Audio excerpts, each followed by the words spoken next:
Shabbat Shalom. This week's Torah portion, Parshat Re'eh, teaches us about our preparation for the high holidays.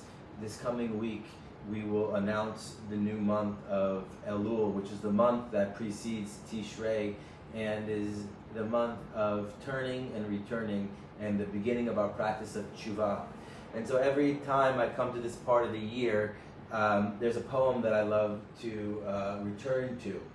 And I want to share it with you as a way of beginning our discussion tonight about this Parshat Re'eh. This is by Paul Zimmer. The wheel of life. Time is, love is, death is, and the wheel turns, and the wheel turns, and we are all bound to the wheel. And the sage said, "Lo, that which binds you to the wheel is of your own making, and the very wheel is of your own making. And the wheel turns, and the wheel turns, and we are all bound to the wheel." And the sage said, "Know that we are all one. Know that the wheel is of your own making. Know that the wheel is of your own making, and we are all bound to the wheel." And the sage said, "Free yourself from the wheel. Know you are one. Accept your own work. Free yourself from the wheel. Know that the wheel is of your own making, and we are all bound to the wheel." And the sage freed himself from the wheel and became the one, the immortal God, freed from the wheel, freed from illusion, and knew then why the one had created the wheel.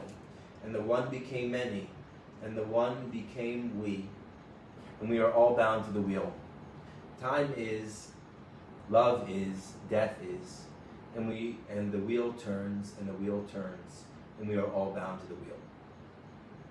Every time I read this poem, it puts me in a reflective place, and I begin to wonder all about the falling and the rising up in each one of our lives. Learning about finding our center, learning about falling, learning about beginnings, learning about endings. This week, we will call out the new month of Elul, and it is the season of turning.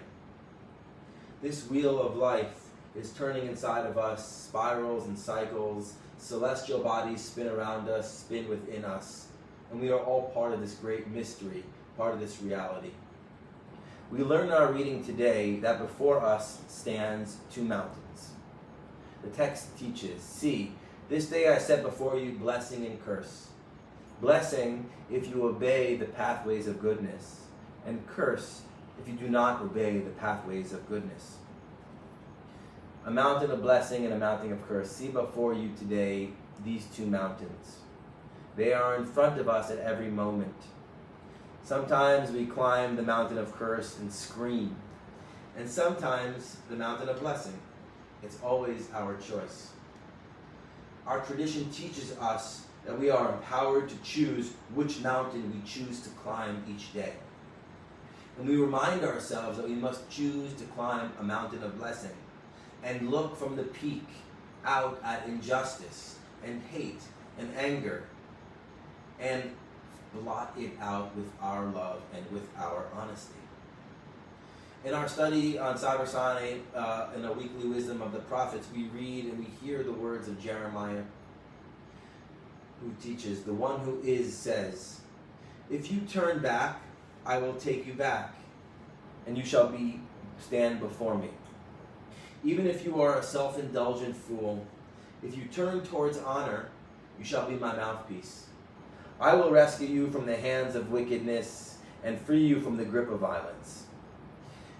If God, aka the one who is, as I experience God to be, all of reality, then each one of us is a voice, a mouthpiece of the divine. We are the embodiment of the divine. We are the ensoulment of the divine. How does this outlook change the way we speak, the way we act, the way we hike through life? As we journey towards the high holidays, we intensify this turning practice, this thought process. What does it mean to turn? What does it mean that there's always a mountain of blessing and a mountain of curse right in front of us? This is what the prophet challenges us to do daily. Rabbi Rami Shapiro teaches, turn. Don't worry about being worthy or acceptable to God. God will embrace you if you just turn and be embraced. To turn requires no prerequisite. All there is the decision to turn and the act of turning. These are one and the same. And so is the embrace of God that accompanies your turning. This is the unity and immediacy of decision and deed, and the overwhelming love from and for God that both release. Though you may say to yourself, I am too far gone to turn. I have done such horrible things, I am beyond the pale of God's love. It is not that you must stop being a self-indulgent fool before you turn to God. It is in the turning to God as a self-indulgent fool, the fool becomes wise. Change nothing, just turn. God asks us to find our center this week, our place, our makom. In the Jewish tradition, makom is another name for God. Makom is with us when we gather together to sing, to study, to care for one another. Makom, God, asks us and teaches us about what it means to find the center of our sanctuary.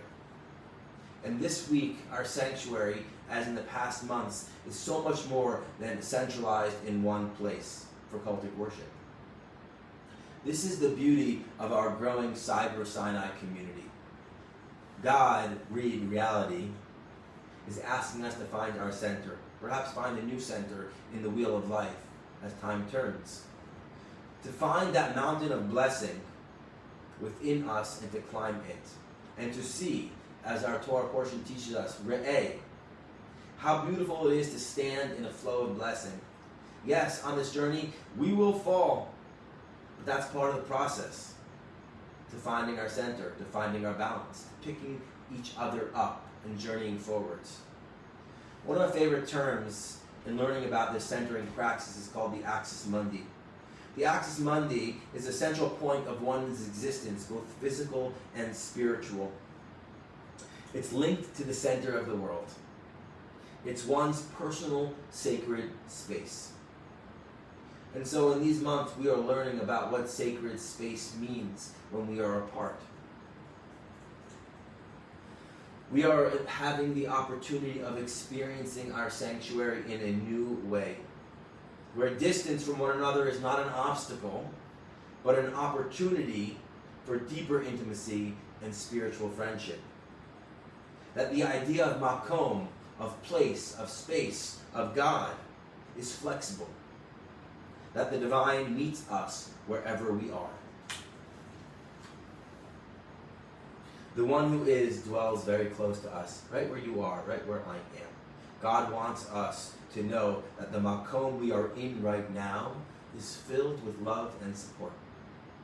And our tradition is swirling and spiraling around us, the wheel of life, the wheel of time. Makom, place, God, spirals within us. Layer upon layer, sediment upon sediment, story upon story, Ethernet upon Ethernet, tradition upon tradition. This is our spiritual genetic makeup in the present moment. Meeting reality right now. Within each and every one of us, there are these two mountains. Each one of us is a mountain of God. And we are given the choice of which mountain we choose to climb, to be. And we know that without the mountain of curse, there is no mountain of blessing. This is our practice in every moment, in every day. Re'eh, see. See with our hearts, see with our eyes. Notice what mountain you are on, and ask yourself if it's working for you. And if not, turn around, head back down, and start a new climb. In the book of Hosea, the prophet teaches us, the one who is says, return to me. I will heal your suffering. My love need not be earned, and my anger has turned away from you. I will be to you like refreshing dew. You shall blossom like the lily. Your beauty shall be like the olive trees, your perfume like cedar. Rabbi Rami Shapiro continues, this is the heart of prophetic consciousness. All you have to do is return to your true nature. You need not fix what is broken, but turn in your brokenness and find a greater wholeness that embraces it. You do not have to be worthy of turning. You only have to turn. This is how we practice finding our center. Seeing, noticing, expanding, dancing, spinning, climbing. This is how we learn to climb the mountain of blessing, born out of the mountain of curse. This is how we face the mountain of curse and offer our blessing. This is how we begin to prepare for Rosh Hashanah. My blessing for each and every one of us is to have the strength and courage to always choose this, to walk upon and walk up the mountain of blessing, to surrender to the beauty and the expansiveness of that mountain, and to face away from the mountain of curse that conceals ourselves, that withdraws ourselves, that keeps us separate from one another. We must all remember that this sanctuary, this earth, this God reality, this God field is one vast mountain that each and every one of us is a part of. We are all part of this journey, each one of us having the opportunity to be a blessing for the other.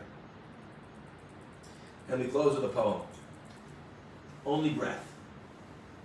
Not Christian or Jew or Muslim, not Hindu, Buddhist, Sufi or Zen, not any religion or cultural system. I am not from the east or the west, not out of the ocean or up from the ground, not natural or ethereal, not composed of elements at all.